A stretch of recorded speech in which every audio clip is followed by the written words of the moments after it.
आज दोस्तों मैं आपके लिए लेके आई हूँ इंस्टेंट कंडेंस मिल्क की रेसिपी।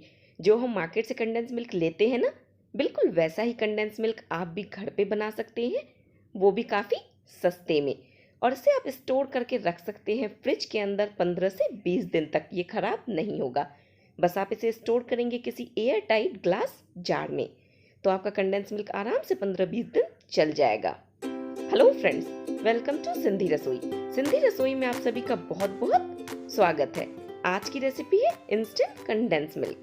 तो कंडेंस मिल्क बनाने के लिए मैंने यहाँ पे लिया है 200 ml दूध जो आप यूज़ करेंगे वो रूम टेम्परेचर वाला लें, फ्रिज का ठंडा दूध यूज़ ना करें।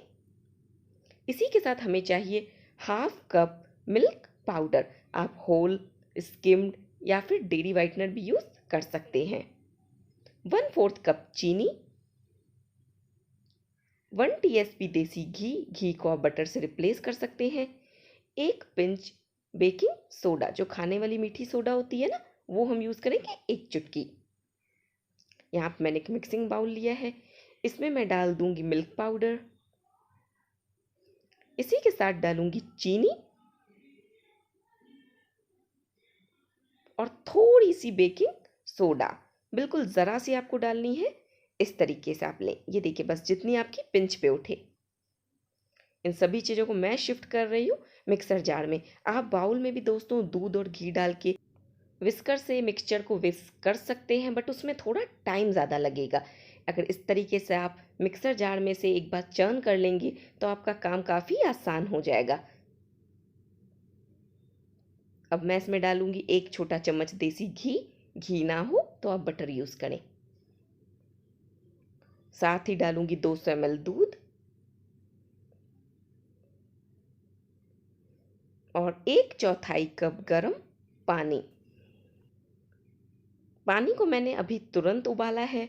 बिल्कुल उसी टाइम पे आपको पानी गर्म करना है और बिल्कुल गर्म पानी आप यहाँ पे ऐड करेंगे। ठंडा पानी या हल्का गर्म पानी यूज़ ना करें।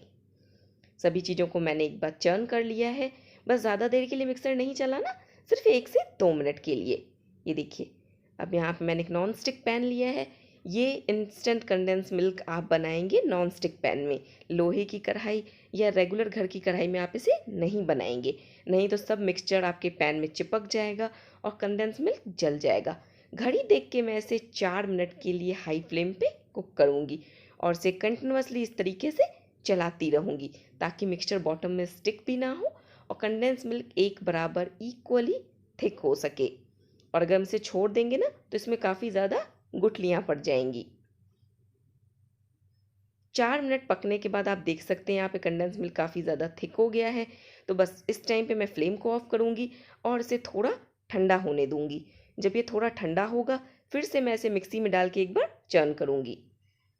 मिक्सचर को मैंने थोड़ा ठंडा किया था और वापस से इसे एक बार मिक्सी में चर्न कर लिया। अब मैं इसे स्ट्रेन कर रही हूँ ताकि इसमें अगर कोई भी छोटी गुठली हो तो वो निकल जाए और हमारा कंडेंस मिल्क बिल्कुल स्मूथ और क्रीमी रेडी हो। तो ध्यान रहे दोस्तों, पकाने के बाद इसको आपको थोड़ा ठंडा करना है और जब ये थोड़ा ठंडा हो जाए फिर मिक्सर जार में डाल के इसे चर्न करें 1 मिनट के लिए और वापस इसे स्ट्रेन कर लें। अब मैं आपको इसे पोर करके दिखाऊंगी, जिससे आपको पता चलेगा कि हमारा कंडेंस मिल्क कितना स्मूथ और वेलवेटी बना है। इसमें एक भी बारीक गुठली भी नहीं है। ये देखिए,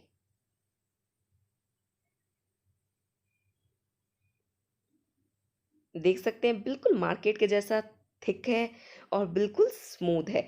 इसे आप एयर टाइट ग्लास जार में भर के फ्रिज के अंदर 15 से 20 दिन तक स्टोर करें। फेस्टिव सीजन स्टार्ट होने वाला है तो मिठाइयाँ तो सबके घर में बनेंगी ही। तो अब आप मिठाइयों में ये home made instant condense milk use करें, जो कि काफ़ी सस्ता भी है और सेफ भी है क्योंकि हमने इसे घर में रेडी करा है।